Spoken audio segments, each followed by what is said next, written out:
The translucent, dearly bought dome ended. And outside the walls was death. The wind must have been blowing all night, for the white fog of the ruining had drawn back from the far shore. Runajo could see pale beaches and rocky cliffs.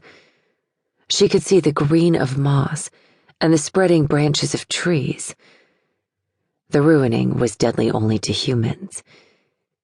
She could even see the peaks of the mountains rising out of the fog that swirled around their slopes. On the far shore lay the ruins of Zukra, the city that had once been the bustling gateway to Viyara, when people came on pilgrimages from all around the world. But now, it was crumbling and abandoned. Its stone quays were empty, the ships having long ago rotted away as they waited for sailors that would never come. Something moved in its streets. At that distance, Runajo could barely make it out, but she still saw the sudden scurrying of a tiny, pale figure in the abandoned streets. No, two figures. Revenants. The dead that rose and walked again. Fear slid up her spine like the touch of a cold finger.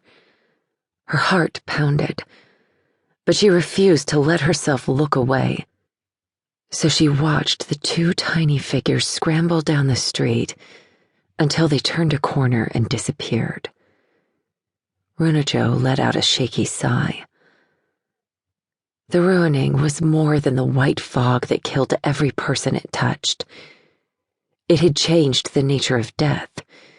Even here in Viyara, behind the walls, the dead would rise again within 2 days, mindless and hungry for the living. And so the bodies had to be cremated first. The furnaces of the sisters never cooled.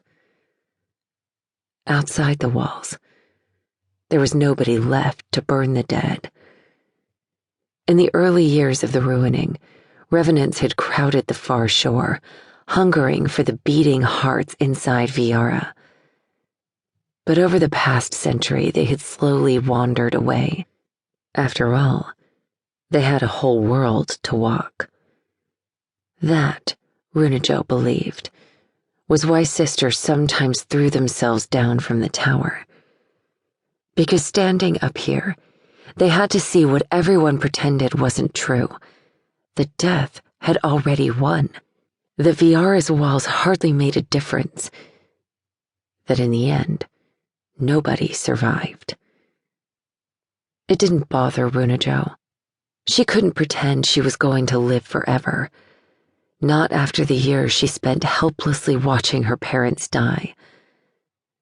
Up here on the tower, staring death in the face, at least she could fight.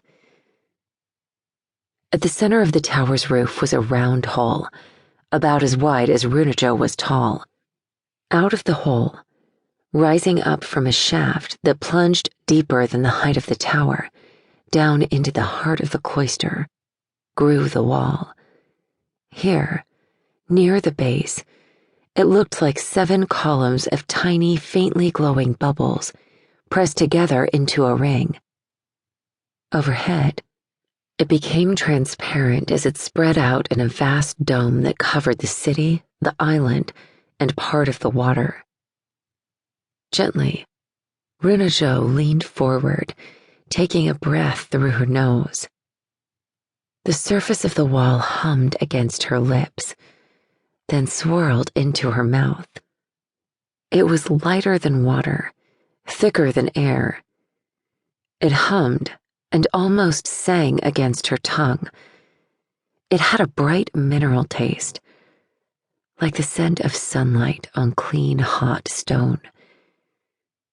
There was no hint of bitterness, no discord in the not-quite song, which meant there were no cracks forming in this part of the wall, no need for adjustments in the spell-weaving chambers far below. But the wall felt thin and faint in her mouth. When Runajo